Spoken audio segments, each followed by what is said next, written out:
Department के सभी टीचरों की एक बार क्लैप कर दिया जाए, क्योंकि उन्होंने हमारे लिए ये रखा है। मेरा टॉपिक है भारतीय संविधान का निर्माण, औपनिवेशिक विरासत और भारतीय राष्ट्रीय आंदोलन का योगदान। मैं ईशा सक्सेना और मैं अपने पेपर के राजनीतिक सिद्धांत का एक विषय उदारवाद पर अपनी प्रस्तुति देने जा रही हूँ। मैं आपको उदारवाद से परिचित कराती हूँ। उदारवाद एक राजनीतिक और नैतिक दर्शन है जो व्यक्तिगत स्वतंत्रता, समानता और सहमति पर आधारित है।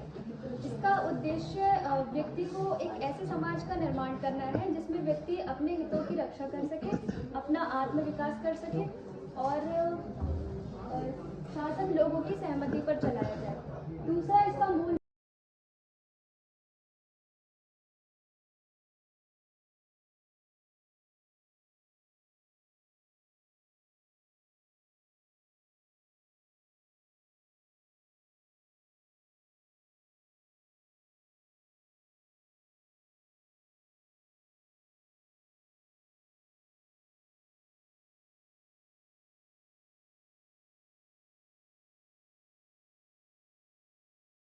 ये मतलब एमए फर्स्ट सेमेस्टर की छात्रा हूँ। फर्स्ट पे इसका इंट्रोडक्शन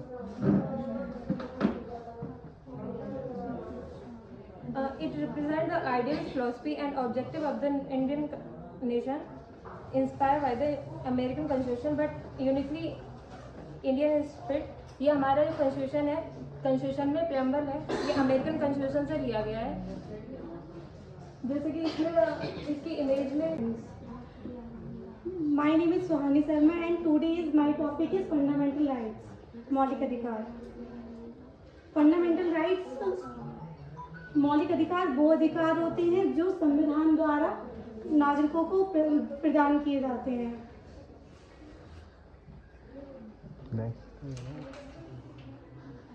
ये अधिकार नागरिकों की स्वतंत्रता और समानता की गारंटी देते हैं। संविधान के भाग 3 अनुच्छेद 12। My name is Ananya Bharti. I am a student of political science, MA political science. Today's my topic is Pandita Ramabai. Pandita Ramabai 19वीं और 20वीं शताब्दी की विदुषी महिला व समाज सुधारक थी। उन्होंने स्त्रियों के उत्थान के लिए बहुत से महत्वपूर्ण कार्य किए थे।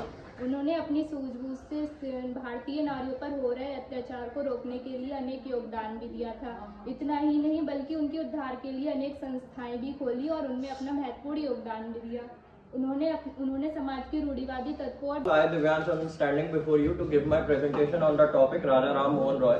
Raja Ram Mohan Roy, who was known as the father of Indian Renaissance. Next. Raja Ram Mohan Roy, who is known as the father of Indian Renaissance, was one of the greatest social reformers in the Indian history and played a major role in modernizing Indian society. Let's talk about his early life and education.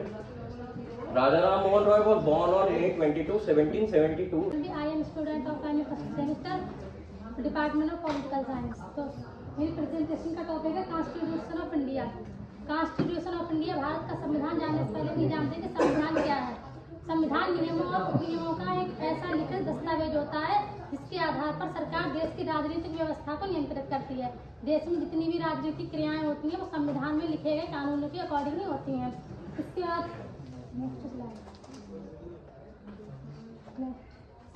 I am Taskin Jahan, class of MA first semester political science. The topic of my presentation is collection of data, आंकड़ों का संकलन। आंकड़ों का संकलन किसी भी शोध कार्य का आधार होता है। कोई भी अनुसंधानकर्ता जब अनुसंधान करता है तो आंकड़ों का संकलन करता है और फिर वर्गीकरण विश्लेषण करता है, उसी के आधार पर निष्कर्ष निकाले जाते हैं। आंकड़ों के संकलन को अनुसंधान की आत्मा भी कहा जा सकता है। आंकड़ों का अर्थ I study MA Political Science first semester. My topic is Panchayati Raj system. Panchayati Raj Bharat की ग्रामीण स्वशासन प्रणाली है। इसका उद्देश्य ग्रामीण क्षेत्रों में लोकतंत्र को सशक्त बनाना है। यह व्यवस्था ग्रामीण स्तर पर जनता को निर्णय लेने की शक्ति प्रदान करती है। इसका उल्लेख भारतीय संविधान के भाग। माय नेम इज अनुराग। मैं MA political science first year का छात्र हूं। आज मैं आप सभी के समक्ष राजनीति विज्ञान के एक महत्वपूर्ण विषय पर चर्चा करूंगा जो कहीं ना कहीं हमारे राजनीतिक मंतव्य और राजनीतिक विचारधारा को प्रभावित करता है। आज हम जिन राजनीतिक विचारधाराओं के बारे में जानते हैं, क्या वे किसी न किसी राजनीतिक विचारधारा पर आधारित हैं? जी हाँ, बिल्कुल। ये विचारधाराएं हमारे दृष्टिकोण और हमारे निर्णयों को आकार देती हैं। आज मैं इन ऑल माय फ्रेंड्स, मेरा टॉपिक प्रियम्बल है जो भारतीय संविधान की है और भारतीय संविधान की है। ये भारतीय संविधान की प्रियम्बल है और ये संविधान जैसे हम ओपन करते हैं तो ये प्रियम्बल यही दिखती है, सबसे पहले यही होती है। पहला प्रश्न यही होता है और सब इसमें सब ये पॉइंट लिखे हुए हैं। तो ये हम भारत के लोग संप्रभुता, समाजवादी और पंथनिरपेक्ष, लोकतंत्र, गणराज्य, गणतंत्र और न्याय, स्वतंत्रता, समानता, बंधुता, इन सबको देखते हुए कानून को आगे बनाया जाता है और किसी को Ashika and I am a student of MA Political Science first semester. Today I am going to give a presentation on the topic Socialism and Dr. Ram Manohar Lohia. Socialism means giving equal chances and rights to everyone. It aims to remove poverty and share money, power and resources fairly among all people. Slide 2. Main principles of socialism are of the constitution. Its mean the main ideas and values of the Indian constitution, like justice, liberty, equality and fraternity. So let's begin. Welcome to the Indian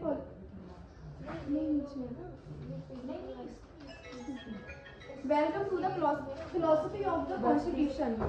Introduction. The philosophy of the Indian constitution is based on the ideas, values and guidance freedom. हम हिंदी में बोल सकते हैं भारतीय संविधान का दर्शन उन विचार। My topic sovereignty. Sovereignty meaning the root word of sovereignty is in Latin word supranus, which means supreme. Definition of sovereignty in simple terms: sovereignty means a state has the supreme power to govern itself internally and act education and his biography and so on. His full name was Bhimrao Ramji Ambedkar and also known as Baba Saheb Ambedkar. He was born on 14 April 1891 at Mumbai. His profession was jurist, economist, politician, social reformer, philosopher and also known as the father of the constitution. Next. His early life and education. He was belonged to a Dalit family. The community. Doctor sir, मेरा नाम संजीव कुमार है। मैं आज आचार्य चाणक्य के बारे में बताना चाह रहा हूँ। आचार्य चाणक्य का जन्म 4वीं शताब्दी में हुआ था।